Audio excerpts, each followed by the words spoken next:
This is Mai, and welcome to My Goodness.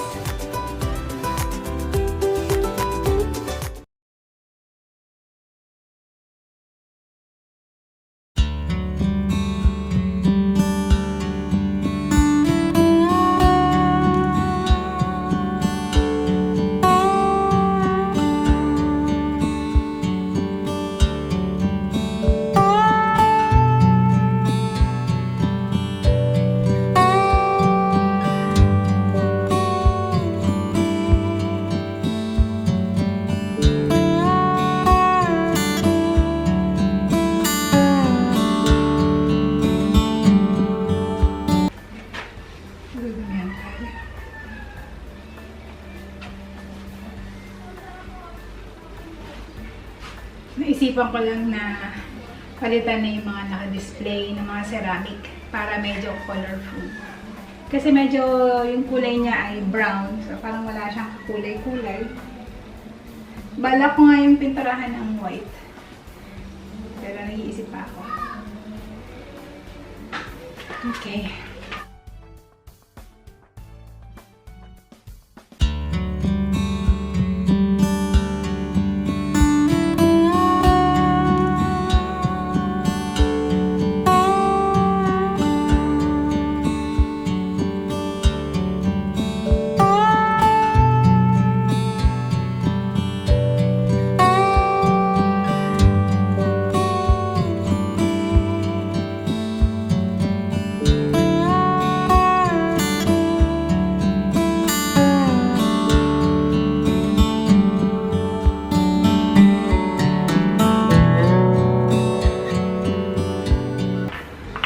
Hindi ako mahirapan kumuha ng mga pang-bake.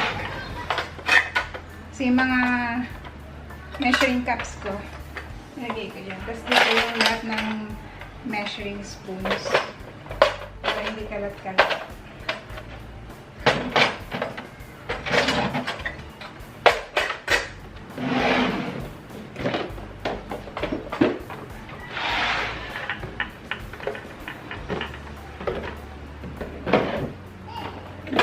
Napagkasya din.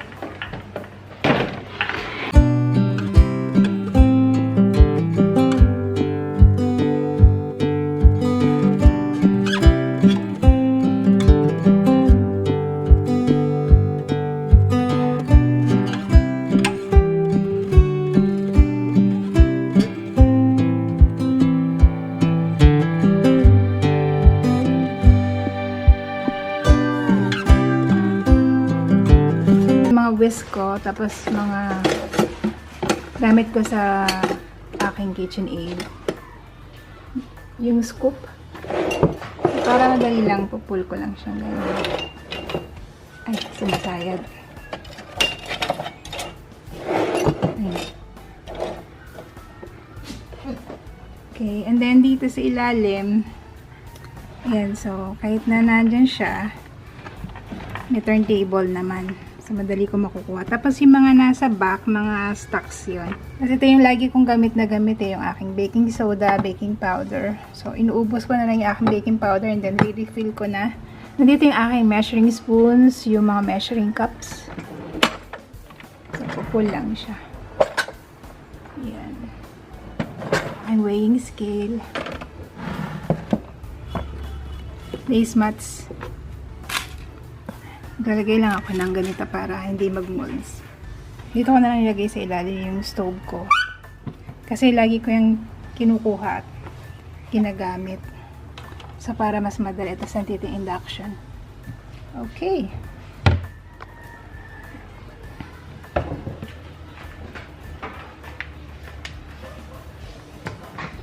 So, gagawa tayo guys ng sausawan.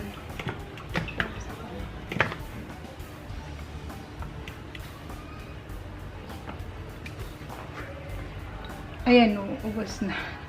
E doon na lang, mayroon pa ako natirang sili na tinabi ko sa freezer para hindi mabulok.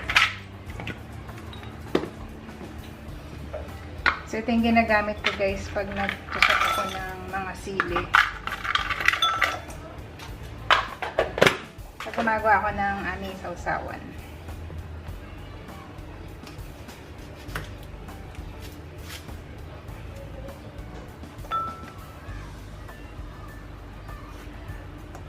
So, hindi naman masyadong ma-effort.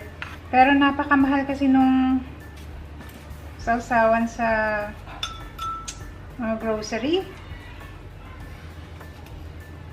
Parang nakakagulat na yung presyo. Yung dating 50 pesos, 75 na ata ngayon. Parang bibili ka ng sausawan for 75 pesos. Na saglit lang naman. Mauubos din. Tagal. So, gagawa na lang tayo.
Ganyan lang ako maglagay. Kasi hindi mo yan mapapapasok eh. Mas maganda naman kung mas malaki yung lagayan nyo. Mas malaki yung bibig niya. Pero kasi ito, mga pinaglagyan ng wine. So, sayang naman kasi. Ang ganda. Malakas kasi kami sa sausawan. Na suka. Lalagyan ko lang siya ng konting asin. 1 teaspoon lang. Kasi para pag tuyo, hindi siya masyadong maalat. O mga daing yung isasawsaw. So, naglalagay na lang kami ng asin. Depende kung anong isasawsaw. Pero naglalagay ako ng sugar.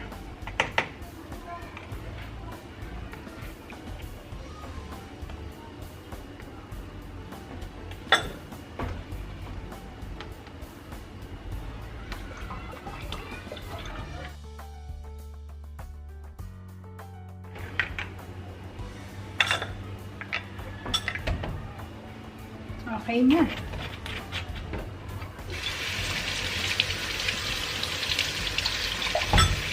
Biro mo yung ganito. Ang simple-simple lang gawin. Yun nga lang kasi nag-invest ako sa grinder ko. Kasi marami ang purpose naman yun. So, mix lang para matunaw yung asukal. Kasi hindi naman ganyan karami yung ingredients pag bumibili ka sa grocery, di ba? Eh, kakapiraso lang yan. Yun nga lang, mas maganda yung suka nila. Pero kung gusto nyo, pwede kayong bumili ng yung mas maganda yung mga suka na galing sa probinsya. So, okay na yung ating sausawan. Kasi pagsasawsawan namin to ngayon ng longganisa.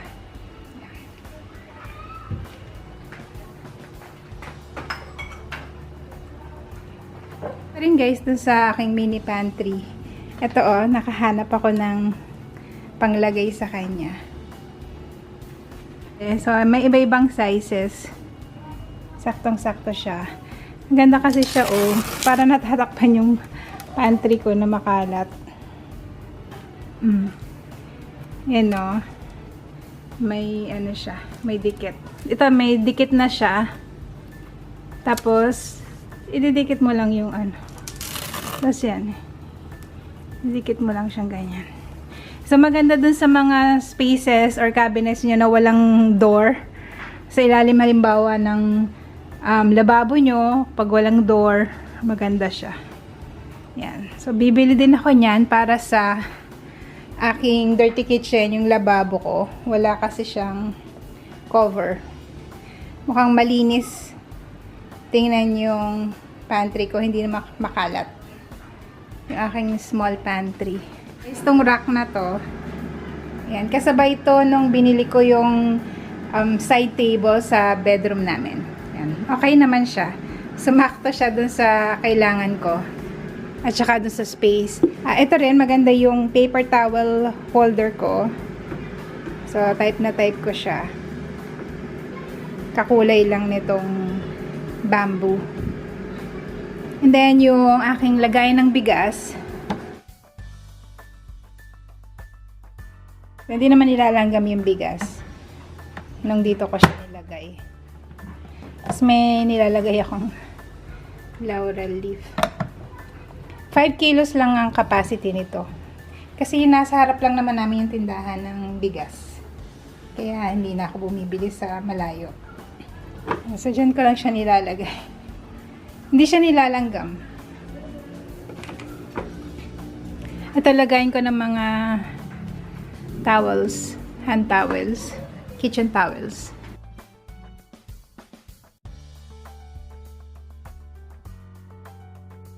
And then guys, ito yung kainan ni Chewy, yung dog namin.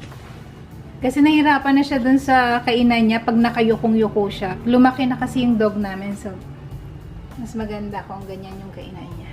Ayan. Sa Shopee din namin nabili. Yun, doon sa ilalim yung mga dog food niya. Ayan, nandito tayo sa dirty kitchen namin. So, ito yung isa ko pang nabili na nagustuhan ko sulit. Yung dish rack. Metal. Yan. Itong mga plates na to kasi, hindi na namin masyadong ginagamit. Ginagamit ko lang siya dito pag nagpe-prepare ako. O kaya, pag may ilalagay na niluto. Yan. So, 3 layers yung pinili ko. And then dito yung mga lagayan ko ng sibuyas, bawang, at luya.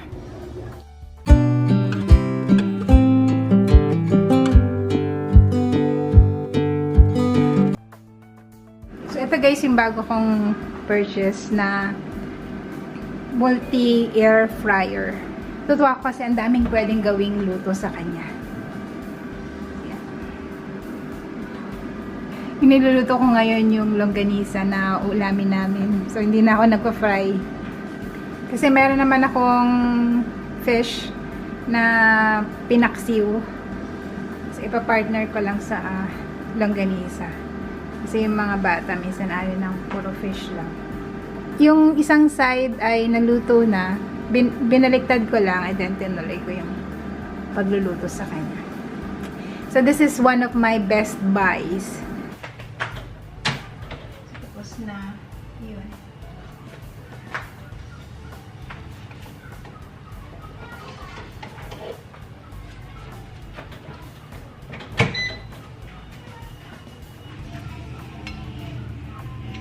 Yan, so lutong-luto naman yung ating longganisa na niluto ko sa air fryer. Kagandahan, walang oil.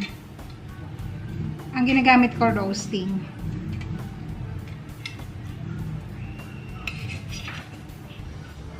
Parang niluto mo rin siya guys dun sa sa kalan. Without oil nga lang. Tsaka syempre ang mahal lang ng LPG. Yung sauce na nakikita niyo sa ilalim, kinuha ko lang dun sa dripping tray. So, nag-drip sa ilalim niya yung kanyang mga, yan o, yung mga sauce niya. Kinuha ko lang. So, diba, hindi naman siya dry and, yun o, ganda nga ng pagkakaluto niya. Ang maganda lang, yung naiiwan mo siya. Hindi na kailangan halu-haluin. Right, so, type na type ko talaga yung aking air fryer.